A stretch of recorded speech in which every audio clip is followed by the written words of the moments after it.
이렇게 한 찬양 감사합니다. 에베소서는 바울이 쓴 이제 서신서예요. 네, 바울이 에베소를 쓰면서 한 세 군데에 걸쳐서 바울의 기도문, 바울이 기도한 내용이 기록되어 있어요.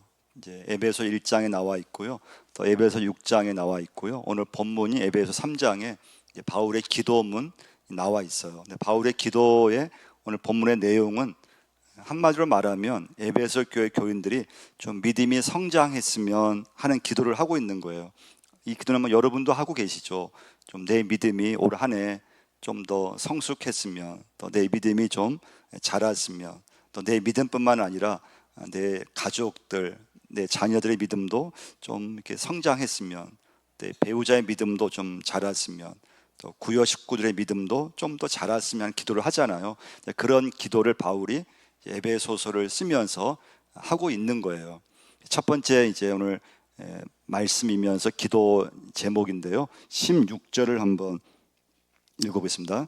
그의 영광의 풍성함을 따라 그의 성령으로 말미암아 너희 속 사람을 능력으로 강건하게 하시오며, 너희 속 사람을 능력으로 강건하게 하시오며. 속 사람이 강건해지는 거, 속 사람이 성장하는 거, 믿음이 자라는 것을 기도하고 있어요. 이제 속 사람은 다른 말로 하면은 내 마음, 내 심령, 영혼, 이렇게 이제 다른 말로 바꿀 수 있어요. 그러니까 예수를 믿는 그 순간부터 이제 속 사람이 싹트기 시작해요. 속 사람이 변화되기 시작하죠. 그래서 예수 믿으면서 변화가 일어나요. 근데 그 믿음이 쉽게 성장이 안 되잖아요.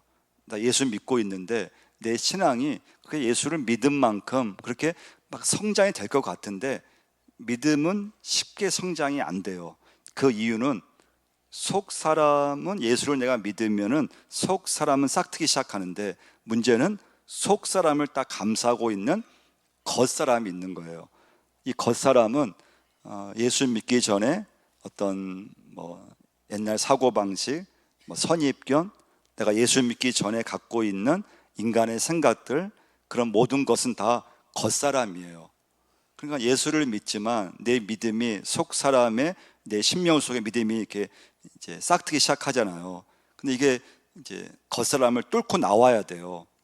그러면 새가 알에서 시작되잖아요. 그 알이 단단한데 껍질을 깨고 나왔을 때 이제 새가 되는 것처럼, 내가 예수 믿으면서 내 속 사람이 이 겉사람, 이 어떤 인간의 생각이라든가 그런 육신적인 것들을 뚫고 나와야 되는데 이게 쉽지 않다는 거예요. 그래서 오늘 이제 말씀 다시 16절 보시면요, 뭐라고 했습니까? 그의 영광의 풍성함을 따라 그의 성령으로 말미암아 너희 속 사람을 능력으로 강건하게 하시오며. 성령으로 말미암아, 성령께서 역사하셔야 된다는 거예요. 속 사람이 강건해져야 되는데, 여러분과 제가 예수 믿으면서 믿음이 좀 성장하려고 하면은 성령의 역사가 임하셔야 된다는 거예요. 성령께서 능력으로 여러분과 저에게 역사하실 때 믿음이 자라는 줄 믿으시기 바랍니다. 여러분, 믿음은 우리가 믿고 있잖아요. 근데 믿음은 머리로 믿을 수 있는 게 아니에요. 머리로 내가 예수를 믿으려고 하잖아요. 내가 예수를 믿을 때 이해가 되면 내가 믿겠습니다. 근데 절대 예수님은 여러분과 제가 머리로 믿을 수 있는 분이 아니세요. 하나님 우리 눈에 안 보인다 그랬잖아요. 예수님 우리 눈에 안 보여요. 그러니까 믿음 생활을 한다고 했을 때 이건 내가 이해가 되고 내 머리로 이건 믿어야지, 이해가 되어서 믿을 수 있는 것이 아니에요. 하나님이 믿어져야 돼요. 예수님이 믿어져야 돼요.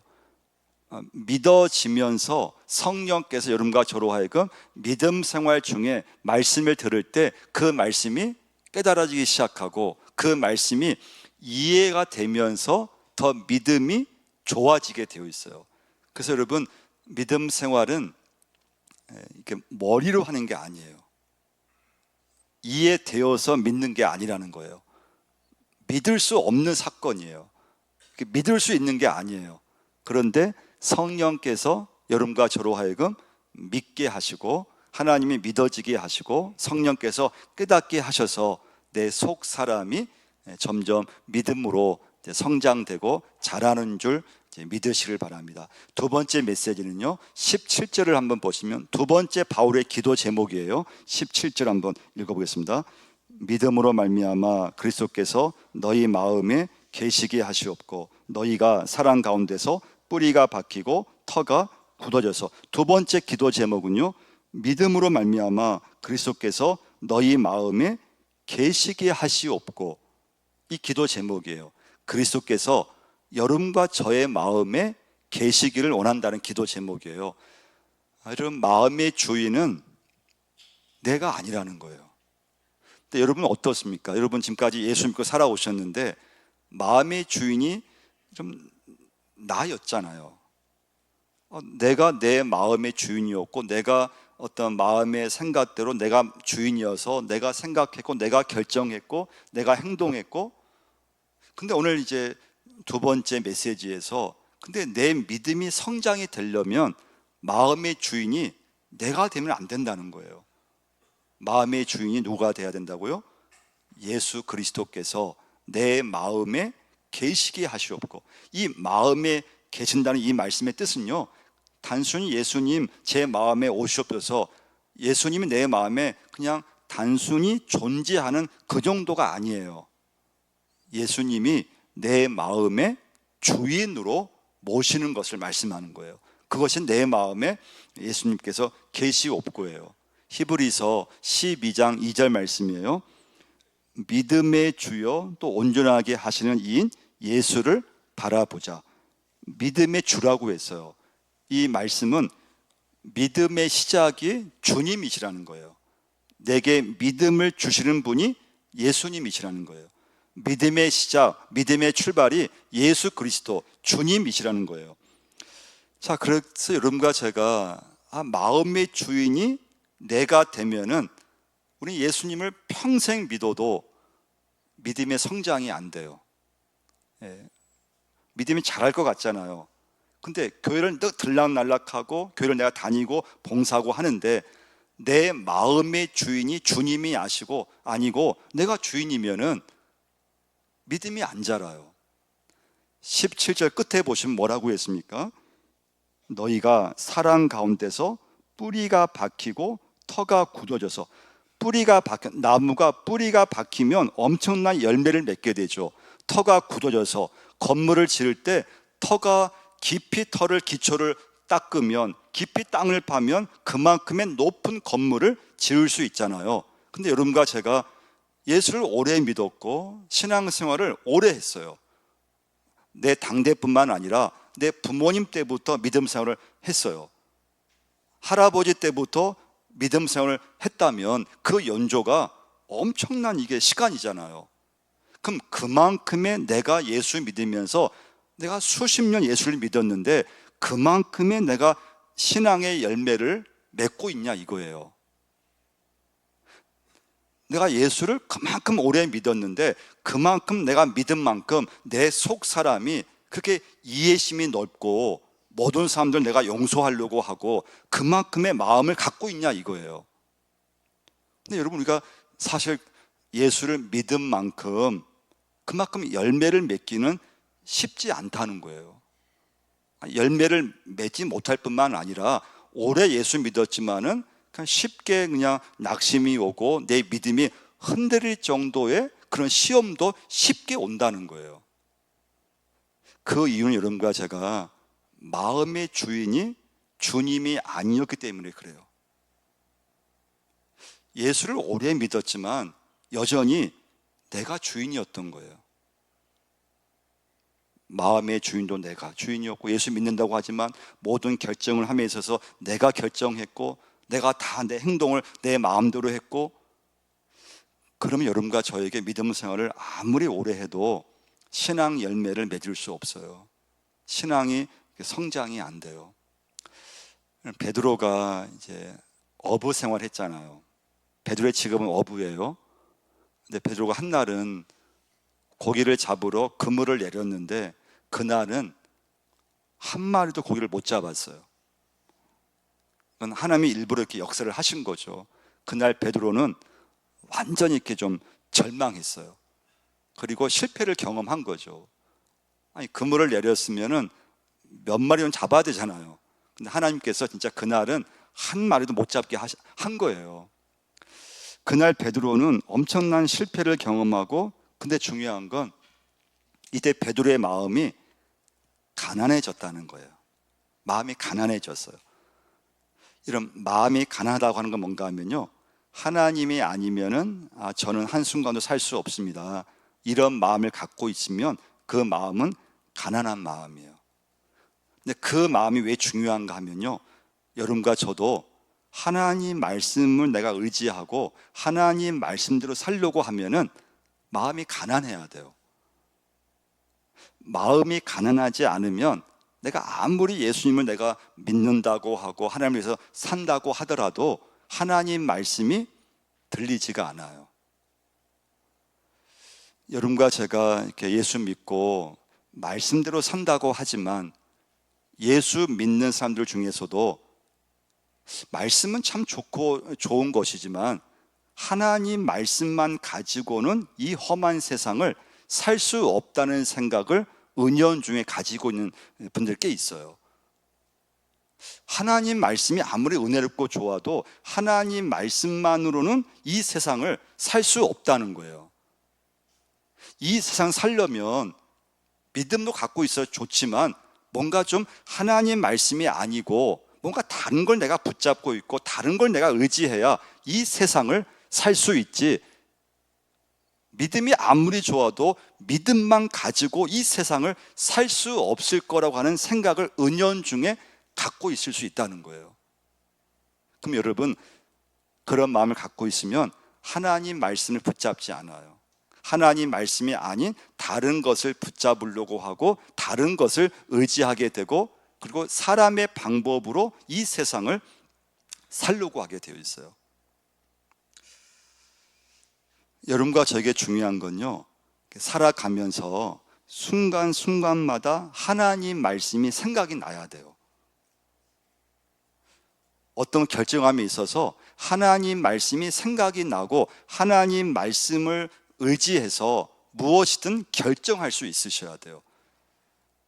그럼 여러분, 하나님 말씀이 생각이 나려면 그냥 생각나는 게 아니에요. 평소에 여러분과 제가 하나님 말씀을 자꾸 이렇게 들으려고 하셔야 돼요. 여러분과 저는 하나님 말씀을 믿는 사람이고 하나님 말씀대로 사는 사람인 줄 믿습니다. 하나님 여러분과 저에게 지금도 말씀을 주시는 분이 하나님이세요. 하나님은 나에게 필요한 말씀을 시간마다 나에게 주세요. 그럼 여러분과 저는 평소에 하나님 말씀을 자꾸 들으려고 하셔야 돼요. 그 말씀을 내가 듣고 그 말씀대로 반응하려고 하셔야 돼요. 그러면 살아가면서 순간순간마다 하나님 말씀이 자꾸 생각이 나야 돼요. 그 말씀이 생각나면서 어떤 걸 결정할 때 그 말씀이 생각나고 그 말씀에 의지해서 결정을 해야 돼요. 그럼 여러분과 제가 평상시에 하나님 말씀을 자꾸 들으려고 하셔야 돼요. 여러분, 이제 한국 교회가 지금 위기라고 해요. 그 진짜 위기예요. 기독교의 위기는 시대마다 있었어요. 근데 기독교의 위기는 언제 왔는가 하면 믿는 것과 사는 것이 너무 달랐을 때 위기는 꼭 찾아왔어요. 믿는 것과 사는 것이 달라요. 여러분과 제가 완전하지 않을지라도 그래도 내가 믿음을 갖고 있으면 어떻게 하든 믿음대로 막 살려고 하고 어떻게 하든지 말씀대로 살려고 하고, 그러면 막 몸부림을 치고 막 기도한다든지 말씀을 붙잡는다든지 회개한다든지 그렇게 가게 되어 있어요. 근데 한국교회 왜 위기에 자꾸 이렇게 접어드는가 하면요, 여러분과 제가 믿는 것하고 내가 믿는 것하고 근데 실제 내가 사는 것하고는 너무 차이가 나버리는 거예요. 그러면 교회는 반드시 위기를 맞게 됐어요. 기독교는 반드시 위기를 맞게 되어 있었어요. 우리 세 번째 메시지인데요, 19절을 한번 보시면요, 19절 한번 읽어보겠습니다.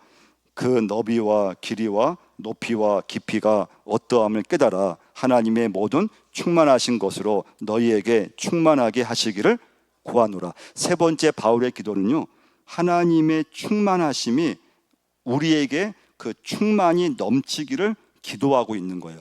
이 말씀은 무슨 말씀인가 하면요, 누가 나를 이렇게 딱 건드렸을 때 바로 그냥 하나님이 나오는 것을 말해요.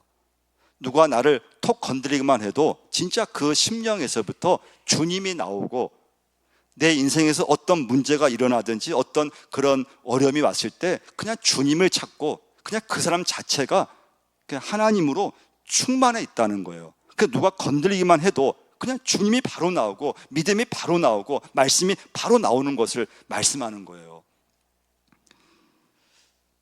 이런 믿음은 하나님을 의지하는 게 믿음이잖아요. 믿음은 하나님을 신뢰하는 것이 믿음이에요. 믿음이 없는 사람은 자기 중심으로 살아요. 배짱으로 살든지 오기로 살든지, 믿음이 없는 사람은 그냥 믿음이 없는 사람처럼 살게 되어 있어요. 근데 믿음의 사람은 하나님을 철저히 의지하면서 살게 되어 있어요.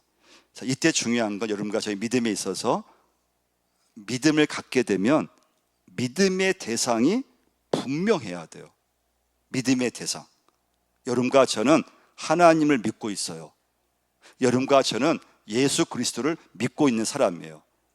여러분과 저는 성령님을 믿고 하나님 말씀을 믿고 살고 있어요. 이때 중요한 건 내가 믿고 있는 믿음의 대상이 분명히 여러분과 제가 확신을 가져야 돼요. 이 대상이, 예수를 믿고 있는데 내가 믿고 있는 대상이 분명하지 않으면 그게 미신이 되는 거예요. 기복주의 신앙이 돼버리는 거예요. 예수를 믿는다고 하고 교회를 평생 다녔는데 그 심령이 하나님과 예수 그리스도에 대해서 분명히 믿지 못하고 이 믿음이 대신 흐려요. 믿기는 믿는데 그냥 내 마음대로 살다가 그냥 내가 주일 되면 이 자리에 앉아 있는 거고, 또 내가 주인 되면 마음대로 살다가 좀 위급한 문제가 생기면 그때 막 기도하고, 그 믿음의 대상과 신앙 대상이 분명하지 않으면 그 신앙은 믿음이 아니고 거의 미신처럼 믿게 되어 있어요. 이런 미신이 뭡니까? 미신. 가게에 예수 믿지 않는 사람들, 미신 믿는 사람들은 생선 같은 거 이렇게 걸어놓죠. 사주 보죠. 결혼할 때 사주 보죠. 뭐 점치죠. 무당 초대해서 막 그냥 굿하잖아요. 그 모든 미신을 한번 여러분 생각해 보세요. 믿음의 대상이 분명하지 않아요.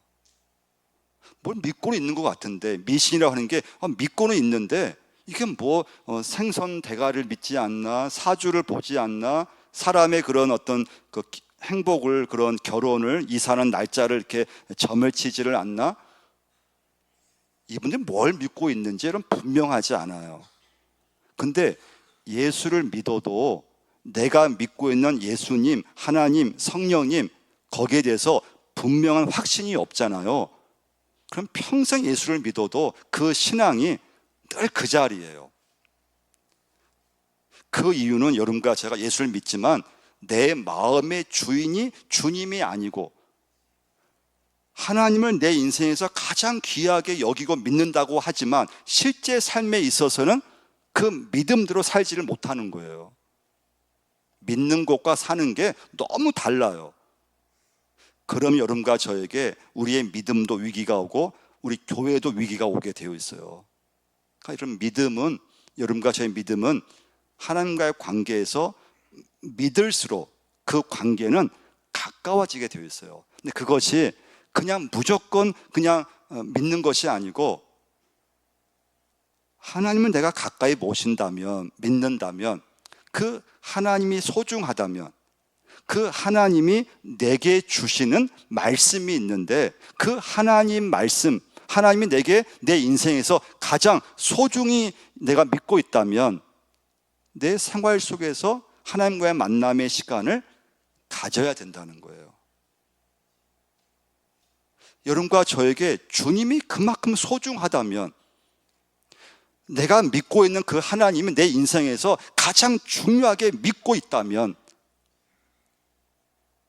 내가 직장을 내가 다닌다면 그 직장 다니는 시간 속에서 그 주님과의 만남을 어떻게 하든지 그 시간을 갖고 직장 일을 하든지 사업을 하든지 내가 생활을 하든지, 근데 그 시간을 내가 놓쳐버리고 바로 내가 내 생활 속으로 들어간다면 하나님과의 만남을 갖지 못하고 그냥 내가 그냥 내 일상생활로 그냥 하루를 그냥 시작해버리고 한 주 그냥 바쁘게 지나가 버리고, 그럼 여러분과 제가 내 인생에서 가장 중요하게 여기는 하나님, 내 인생에서 내가 그래도 소중히 여기는 하나님, 내 딴에는 믿음 생활을 한다고 하는데, 그럼 내 생활 속에서 가장 중요하게 여기는 하나님을 내가 찾고 만남을 갖고 기도하면서 말씀을 내가 붙잡으면서 내 생활을 이어가고 있느냐는 거예요.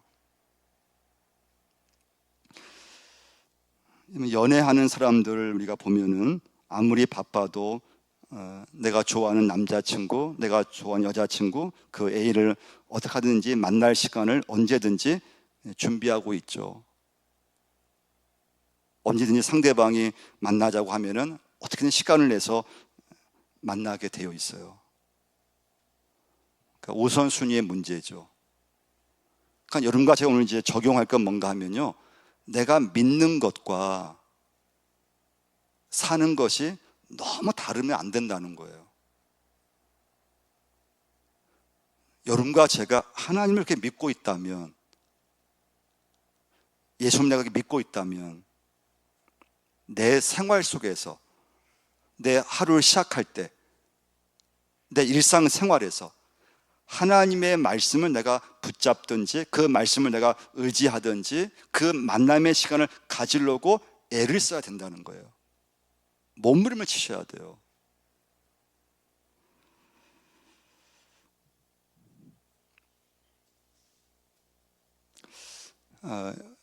예수님 믿으면서 예수를 잘 믿으면 문제가 해결된다는 그런 마음을 갈 때가 있잖아요. 또 실제로 예수 믿으면 문제가 해결되고 어려움이 해결되고 또 복잡했던 문제가 해결될 때가 있어요. 근데 여러분과 자꾸 명심할 건, 예수님을 내가 잘 믿을 때 모든 문제가 해결되는 것만은 아니라는 걸 기억하셔야 돼요. 그 이유는 예수를 믿을 때 사단이 역사하기 때문에 그래요.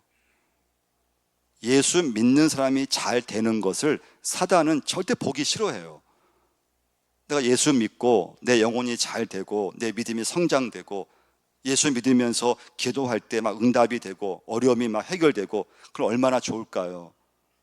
근데 사단이 가장 싫어하는 것이 뭔가 하면 예수 믿는 사람이 잘 되어가는 거, 예수 믿는 사람이 기도할 때 응답을 받는 거. 그래서 예수를 잘 믿으려고 하면은 반드시 고난이 오게 되어 있다는 걸 꼭 기억하셔야 돼요. 예수 잘 믿으려고 하는데 이 사람이 고난이 와요. 교회 처음 나왔는데 그럼 어려움이 없어지잖아요. 근데 그 주에 꼭 사고가 난다든지, 그래서 그 사람이 예수님을 믿지 못하게끔. 그래서 여러분, 고난을 무서워하면 안 돼요. 예수 믿으시면서 고난을 무서워하잖아요. 그럼 고난을 이길 수가 없어요. 근데 예수를 믿으면 믿을수록 내가 예수를 잘 믿으려고 하면은 오히려 고난이 생겨요. 없던 고난도 생겨요. 그래서 고난을 무서워하면 안 돼요. 예수를 잘 믿는 사람의 특징이 뭔가 하면요, 기준이 몇 가지가 있어요. 이 사람이 진짜 예수 믿는 사람인가? 이분에게 정말 복음이 있는가? 그 기준 중에 하나가 뭔가 하면요, 두려움이 없는 거예요. 예수를 믿는 사람에게는 두려움이 없어요. 근데 예수를 내가 믿지만 내 마음에 좀 두려움이 있으면, 어떤 두려움이든 두려움이 있으면은 한번 내 믿음을 다시 하나님과의 관계를 점검하셔야 돼요. 그러면 두려움이 생기면 안 돼요. 내 인생의 주인 되시는 하나님께 모든 것을 맡기는 사람이 여러분과 저예요. 내 인생이 내 손에 있는 것이 아니고 하나님께 있음을 우리 믿는 사람들이에요. 그럼 말씀대로 살아가는 거예요. 그런데 그 말씀대로 살 때 문제만 다 해결되고 막 좋은 일만 생기고 그럼 얼마나 좋겠어요. 근데 그렇지 않아요. 현실에서는 오히려 예수님 내가 잘 믿으려고 하면은 그냥 고난도 생기고 어려움도 생기고 더 문제가 생겨요. 근데 그것을 여러분과 제가 두려워하면 안 돼요. 그것을 무서워하면 안 돼요. 그 고난을 이겨낼 수 있는 믿음을 여러분과 제가 가지셔야 돼요. 근데 그건 내가 갖는 게 아니에요. 이때 중요한 건 여러분과 제가 내 마음의 주인을 이 시간부터 주님이심을 고백하셔야 돼요. 내가 주인이 아니에요. 그러니까 여러분과 제가 이 시간에 결심할 건 하나님 이제부터라도 제가 믿고 있는 이 믿음을 조금이라도 내 생활 속에서 그 믿음만큼 살게 해달라고 기도하셔야 돼요. 하나님, 믿음만큼 제 생활 속에서 그 믿음이 조금이라도 이어질 수 있게 해달라고 기도하셔야 돼요. 막 애쓰셔야 돼요. 그렇지 않으면 여러분과 제가 열심히 믿는다고 하는데 그러나 실제 내가 사는 모습은 그냥 내가 주인 대해서 살 때가 훨씬 많다는 거예요. 그럼 여러분과 저의 신앙에 열매가 없어요. 신앙의 성장이 없어요. 우리 마지막 20절과 21절 한번 읽어보겠습니다. 우리 가운데서 역사하시는 능력대로 우리가 구하거나 생각하는 모든 것에 더 넘치도록 능히 하실 이에게 교회 안에서와 그리스도 예수 안에서 영광이 대대로 영원무궁하기를 원하노라. 아멘. 바울이 기도를 하고요, 그 기도한 대로 되었을 때 하나님께서 영광을 받으신다는 말씀이에요. 그러니까 여러분과 제가 믿음대로 살았을 때 모든 영광은 하나님께서 받으시는 줄 믿습니다. 여러분, 이 시간부터는요, 내가 믿고 있는 하나님, 예수 믿고 있잖아요. 한 주간 이렇게 살 때 그냥 정신없이 살면 안 돼요. 정신없이 그냥 직장 일하고 막 정신없이 그냥 세상으로 들어가서 살면 안 된다는 거예요. 내가 가장 소중히 여기고 믿고 있다면 그 하나님을, 예수 그리스도 하나님 말씀을, 또 기도를 하루 시작하면서 어디서든지 짧게라도 아버지 앞에 내 믿음을 드러낼 시간을 가지셔야 돼요. 그리고 직장으로 이어가셔야 돼요. 그리고 일상으로 이어가셔야 돼요. 하나님과의 만남을 먼저 가지셔야 돼요. 그 이유는 여러분과 저에게 가장 내가 믿고 있는 분이 하나님이시고 내 인생에서 내 주인이 내가 아니고 주님이심을 고백하고 믿는다고 하기 때문에 이제는 그 믿음을 내 생활 속에서 어떻게 하든지 나타내려고 하셔야 돼요. 그래서 여러분, 우리 속마음이 좁으면 안 돼요. 내 마음이 내가 아니라 그랬잖아요. 주님이시라 그랬잖아요. 그러면 여러분, 내 마음에서 속상해할 때도 있고 내 마음이 괴로울 때도 있고 내 마음이 기분 나쁠 때도 있잖아요. 근데 여러분과 저의 주인은, 마음의 주인은 내가 아니라는 걸 기억하셔야 돼요. 그걸 표출하시면 안 돼요. 그럼 우리 신앙이 그냥 예수를 오래 믿어도 항상 그 자리인 거예요. 근데 힘들어요. 마음의 주인, 내가 마음의 주인이어야 되는데 그럼 내가 막 화를 낼 수 있고 내가 막 그냥 소리 지를 수 있는데, 근데 마음의 주인이 내가 아니라 그랬잖아요. 주님이시라 그랬잖아요. 그럼 내가 그런 믿음을 갖고 있다면 내 삶 속에서 그걸 조금이라도 그 믿음대로 살려고 애를 써야 된다는 거예요. 그래서 참으려고 애를 쓰고 기분 나쁘지만 기분 나쁜 걸 표출하는 것이 아니고 그것을 어떻게 하든지 내가 인내하려고 하고, 그때 여러분과 저의 믿음을 통해서 하나님께서 영광을 받으시는 줄 믿습니다. 그 신앙의 열매를 맺게 되어 있어요. 근데 그런 과정이 없으면 여러분과 제가 교회를 아무리 오래 다니고 기도를 아무리 많이 해도 열매가 맺히지를 않아요. 여러분과 저의 마음의 주인은 주님이신 줄 믿습니다. 여러분, 이 시간부터, 정말 이 시간부터 무엇을 결정하든지 여러분과 저의 믿음대로 하나님 말씀을 붙잡고 결정할 수 있기를 축원을 드립니다.